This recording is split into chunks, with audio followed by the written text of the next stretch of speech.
watay meel walba iyo goob walba aad naga daawanaysaa ama nagala socotaan barnaamijkii Shiro Show waxaana kaga hadlaynaa kuna soo qaadi doonaa shaqada guud ee baarlamaanka Garissa County waxaana marti noogu ah hogaamiyaha aqlabiyadda baarlamaanka Garissa County mudane Mahad Cismaan Beereed oo haatan nagula fadhiya nala jooga mudane ku soo dhow markii barnaamijka maasanta Shiro tani intii adiga lagu xil saaray ee laga dhigay hogaamiyaha aqlabiyadda baarlamaanka dawlad deegaanka Garissa County maxaad leedahay biilalka ilaa iyo haatan baarlamaanka aad geyseen ee idin hormaray ee ilaa hadda idin hergalay Shiro walaalo maasan tahay saadabta sanad iyo dhowr bilood baan shaqaynaynaa ilaa iyo xilligan waxaan noo hergaleen 14 biil ayaan hadda ansixinay tobanna waan marin rabaa insha Allah sanadka cusub intuu bilaabmay oo xal meel dhaxay malahan qaybo u dambe malahan qaarkood public participation malahan ra'yiga dadka hadda la alwina lagu daraa qaarkood way ka gudbeen marka waxaan filaynaa inaan ku guuleysan doono 10 biil oo dambe inaan marino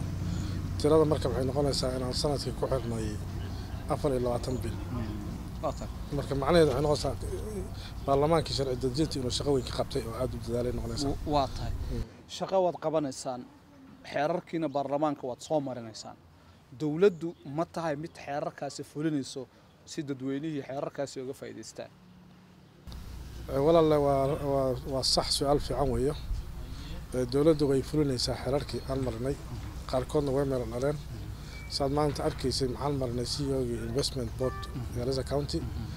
oo xeerarkii aan marinay kamid ah investment bill kamid ah kuwa kale ka horna waan marinay wigi horna waxaan marinay water bill baan marinay asana water xeerka biyaha regulatory board oo asana biyaha iyo asana u gaar u yeelan doona oo asana la soo magacaabi doona revolving fund ka kamid ah asana oo boardkiisa la soo magacaabaya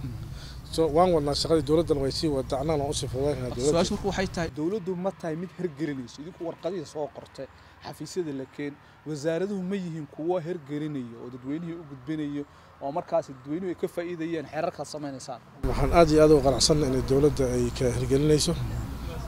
niyad fiican ay u leedahay maxaa biil kasto noo ma dawladda ka soo bilaabmo waxaan private members bill ka hayn marka waxay macnaynaysaa dawladda inay niyo hayso inay sharciyo badan samayso dawladda ay shaqayso nidaam wax kasta u samayso oo lagu shaqeeyo waa tahay dawladdu waxay leedahay mucaarad iyo muxafid mucaaradka Garissa County ka jiro waxaad moodaa inuu daciif yahay oo isku afad ku wada hadashaan adiga iyo hogaamiyaha xisbiga mucaaradka Amiin marka hadlaysaan kaliya waxaad u hadashaan dawladdu waad u hadashaan marka dadweynuhu mucaaradka soo doortay codkaas ma aha mid ay aad ugu farxayaan ku qanciyaan maxaad isku qancisan idinka walaal maxaan aragnay dantii dadka inay ku jirto in dawladda dadka wax wada qabato oo dhan maadaama dawladda jidka iyo tubti la rabayna ay ku socoto wanaagna ay wax ku qabanayso wax dawladda lama caalam meesha ma yaalo sidoo kale runta dawladda maanta aan joogno mucaaradka ma jiro ra'yigan ka midaysan wixii dadka loo qabanaa reegaars ayaa dan noo leh mucaarad iyo maxaafad ma kala laha marka taasana midaynaysan ay dantii mid doonoo tahay dhaqaalihii waddanka la midka u nunahay ana u simanahay meel walba gaars ka tirsanna si siman loo gaarsiin laakiin dadka qaar kuma qanacsana dadku waxay doonayeen xubnahan mucaaradka markay dooranayeen baarlamaanka geysanayeen inay u hadlaan codkooda maqlaan ilaa haatan baarlamaankiina kama jiro xubin intuu istaagay ka soo horjeesaday qorshe dawladdu ay wado waxaana jiro qorshooyin fara badan oo dawladdu ay wado oo ilaa haatan dadkaysan ku qanacsaneen marka dadkaas loo qancin karaa walaal waxaan loo qancin doonaa kulli waa la xisaabtami doonaa mudanaha lagu mucaaradka lagu soo doortay hadduu dadkiisii soo doortay dantooda uu ka hadli waayo kulli asaga bay la xisaabtami doonaan haddii qaabka qof siyaasi lagu xisaabtamo haddii shaqadaad u darsato oo qaan waa waqtigeeda la gaaro baad bixinaysaa laakiin ilaa iyo hadda xaaladda aan joogno maxaan dhan walba oo siyaasadda xisbi walba oo ahada maxaan ku qanacsanahay sida shaqada ay ku socoto wayna dheelitiran tahay maxaan u aragnaa dhaqaalihii aad u yar awis laakiin meel walba wuxuu gaarhayo si simanna u gaarhayo haddii noqoto meel mucaarad ahayd iyo haddii noqoto meel muxaafid ahayd waa hawl wanaagsan gudaha baarlamaanka iscunid badan baa ka jirto waxaa jirta in dhawaalid isqabqabsasho waxaa jirta in xubnaha qaar ay mooshin ka wadaan afhayeenka baarlamaanka adigu iyo ninka horbooda iyo kooxda mucaaradka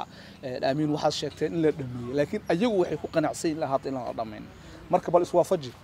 walaal shire bini aadan baan nahay meesha isku gaan siyaas baan nahay khilaaf uu imaan karaa laakiin maxaa la qiimeeyaa khilaafka intuu dhan yahay khilaafka hadda afhayeenka baarlamaankii u dhaxeeya xubnaha doodayaan markaad fiiriso wax aad iyo aad u yar weyn threshold loogu talagalaa jira in lagu andacon karo laga horgeyn karo baarlamaanka in la impeachment speaker thresholdkii ma gaari karaan ma dhanno tiro aad u yar weeye oo caraysan sababtay u caraysan yihiinna waa siyaasad qaab daran weeye oo hadda aan aad inaan uga sii hadla aan jeclayn wax meel gaarina ma aha wayna dhammaatay kolbay saameyn nagu yeelan gaartay shaqaalihii awgood ee gaartay laakiin markii howlihii aan dhex galnay shaqaalihii way ka baxeen siyaasiyiinta intooda badan 75% lukuma laha in yar oo iska caraysan baa luku leh maalin kasta dambe way sii bixi doonaan maxaa diiday marka in inta caraysaneed ka hadlayso mudane aad mas'uulka ka tahay aad u yeertid Allah hadashid qancisid waxa ay doonayaan aad ka qancisid ilaa dad baa soo doortay cod dad leey ku hadlayaan barnaamijkan ay ka hadleen oo waxay dhaheen waan haynaa tiradii aan kaga qaadanay xilka mudane Cabaas walaal horta ma haday tirada hayaan motionka baarlamaanka u maan laha marka baarlamaanka u maadana afhayeenka baarlamaanka is cazil laha afhayeen kala fadhiisan laha si uu u dhigayso dooda waxa markii la haysta tahay adiga ma noqon kartaa ninka kursiga afhayeen ku fadhin laha marka maxay u geyn laayeen tirada ma dhamo maalin kasta dambe nin baa ka sii baxaya oo fahmaya wax meel u socdo inuu ahayn wax iska fidma inuu ahaa marka tartiibtay waana la hadlahay hadda arkayso waan ku howlan inaan dhameeytirno xisaabta ku harta meesha inaan si tartiib ah oo saarno ka dhaadhicino waataan xiriirkeedan ka dhaxay idinka iyo dawladda muxuu yahay ilaa haatan maxaad ku fasifeen kartaa walaal anaga iyo dawladda xiriirkana aad iyo aad u wanaagsan yahay aad iyo aad baan wada shaqeynaa aad iyo aad u cuntashanaa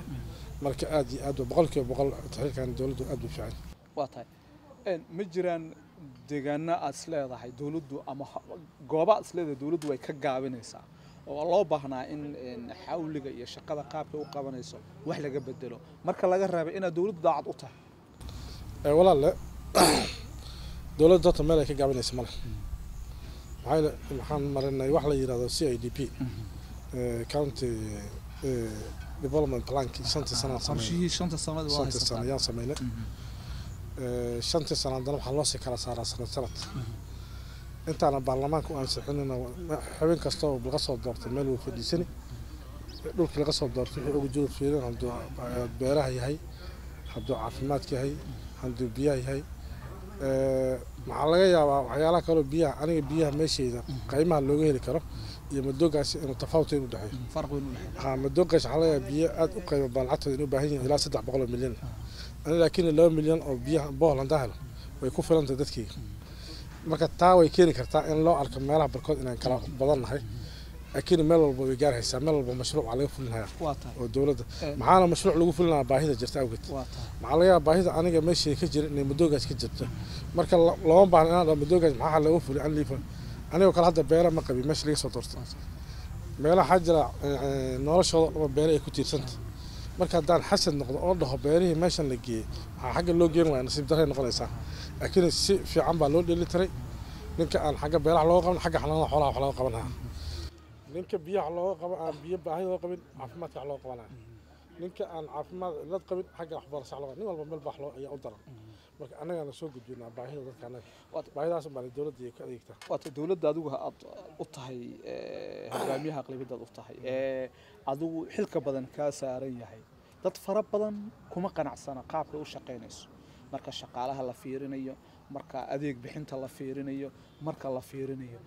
dadka qaar waxay aaminsan yihiin in la gacan bidixeynayo ma kula tahay in arrintaas jirto walaal uma maleynay laakiin dawladda soo dhisay 100% in nin walba ku qanacsanaa ma suurtagali karo adduunka kama dhacdo laazim nin aan ku yara faraxsanayn waa laga yaabaa maxaa laga yaabaa expectation uu qabo kay dawladda soo geelayso inay suurtagali waayaan rajada la qabay rajadaas uu qay weyneed yaa laga yaabaa inay si yaraanayso taan waxa keenaysa dakhliga keenaya resource-ka keenaya wixii in la qaybsado yaa keenaysa marka taas keenaysa wixii aad awoodaysa hadaad marka hore ku xisaabtantay deegaan ahaan kontonka wiil shaqo aad u heshid maxaa kontonka inaan la helin oo 15 la helo ama 10 la helo ama rajada ay ku muuqato kontonka inaan la heli karin waxaa laga yaabaa mashruucyo badan oo rabtaa degdeg inay fulaan inay markiiba fuli waayaan maxaa yeelay wixii baa in yar Kenya dhaqaale xumo ka jirta resourcekeena in yar buu imaanaya marka sida la rabay lama helayo waa si la helay dawladdii hore Mudane Nadiif Jaamac marka la bedelayay waxyaalaha loo bedelo waxa kamid ahaa oo maskaxiyan la iska garan karaa inay jireen wax dadku ay ka naawilayeen dawlad cusub oo kale kulatay dawladda cusub ee Mudane Cali Bunow iyo adigu hadda hogaaminaysaan dadku inay maanta ka faa'iideen oo la dhihi karo waa ay gaarayaan sanadkan rajadii ay ka qabeen 5 sano walaalaha horta rajo shan sano laguma dhamayn karo sanadko maxaa yeelay sanadkan dad baa heli kan dambana dad baa heli kan dad baa heli boqolkiiba boqolna waxa la rabo dhanba lama heli karo dad badan wax heleen waa jira in badan waxba aan helin baa jira in hadda rajo qabaana way jiraan adduunka dhan baan hadda saasan baa la isku daba taagan yahay maalinkood dad wax qoon badanay Garissa County dan dadka aad u badan yahay in la gaarana waqtiga uu qaadan doontaa hadda focuska u badan dawladda hadda mashruucyada biyaha gelisay waxaan rabnaa sanadkan meesha ku dhamaaday 20 financial year bisha lixaad dambe arrimaha biyaha county aad iyo aad u yareen baahida badan lama dhamaytiri karo in baahida ay yaraato sanadka wixii caafimaadka xoog la saaray sanadka wixii xagga beeraha iyo xanaanada xoolaha xoog la saaray oo hadda lagu tala jiraa in hilibka gaarka laga dhoofiyo loo qaado carabta loo qaado si wadamaha qadar oo kala gaarsiiyo dawladda heshiis bay la saxatay qolo dibot weyn oo lageeyay hilibka qorshahaas noo socdaana waqti uu qaadan doonaa insha Allah Mudane Cali Bunow waxa uu sheegay in 2,000 oo kiiloomitir oo laami la dhisi doono Dadaab markuu tagayna waxa uu sheegay in magaalada Dadaab laami ay tagi doonto waa rajaad u wanaagsan dadku laakiin mar walba waxa uu shaki gelinayaa oo leeyahay dad fara badan baan aaminsaneyn in arrinta ay dhici karto adu maxaad ka qabtaa arrinta walaalahay waxa aaminsan horta in la heli inay suurta gali karto gabanaasaan ogahay sanadkan dhaxdiisa wadanka Holland buu u socdaa oo ka soo rari doona alaabta lagu dhisi lahaa wadada mar haddaad maqashay alaabta gabanaha soo raraya oo hawsha bilaatay macnaheedu meelan waxa way jiraan gabana alaab ma soo rari karo waa nin weyn oo mas'uul ah waa nin idilo siyaasi ah marka aad iyo aad maxaa uu rajo weyn inay hirgeli doonto 2,000 kiiloomitir ay heli doono county u hore gaarska Kenya ku guuleystaan noqon doono deeqda wadamaha dibadda ka imaanaysa 2,000 kiiloomitir maxay oga dhigan tahay marka dadka reer gobolka waqooyi bari iyo gaar ahaan dadka Garissa County in 2,000 oo kiiloomitir oo laami la sameeyo maxaas leedahay maxaa dhaqaala maxay oga dhigan tahay gudaha wallahi wax weyn bay ka dhigan tahay macna weyn bay noo fadhan doona reer county xagga dhaqaala iyo xagga isgaarsiin iyo si walba oo yaani aan u leedana xagga isgaarsiinta iyo horumarka inay kaalin weyn ka qaadanayso la tahay wax weyn nagu soo biiran noqon doonto wax ay noqon doonto wali anaga aan helin horna u helin aan dibna uga fikiraynin inaan waqtiga gaaban ku helno 2,000 kiiloomitir waa tahay dadku xoolo dhaqato way inta badan wasaaradda xoolo dhaqato waa leedahay dawladdiina waa sax laakiin waxaad moodaa in dadku wali waxyaalo badan aysan fahmin tusaale ahaan governorka waxa uu sheegay in dad badan ay tuulooyin iska degayaan oo ay ku raadinayaan in nolol ay ku raadinayaan marka tuulooyinkan badan ee la degayo ama wadooyinka la degayo dadka qaar waxay aaminsan yihiin inay ka fiican tahay dadku meel isugu aruuraan marka meel isugu aruuraan halka ayada khayraadka dawladda la gaarsiiyo marka culays intee leeg bay dawladdiinu ku haysaa arrintaas walaal nasiib darro maxaa horta dhacday tuulayaha badan ee la degay waxay ku bilaabmeen nidaam baahi oo dadka markay abaar xun ku dhufteen xoolaha ka dhamaadeen raashin loo qaatal tiba marka keentay meel kasta inay tuulo noqotaan hay'adihii raashinka bixinayaan meel kasta oo dadka ay degan yihiin wax ku siinayaan marka tiba aad noogu fasaxadisay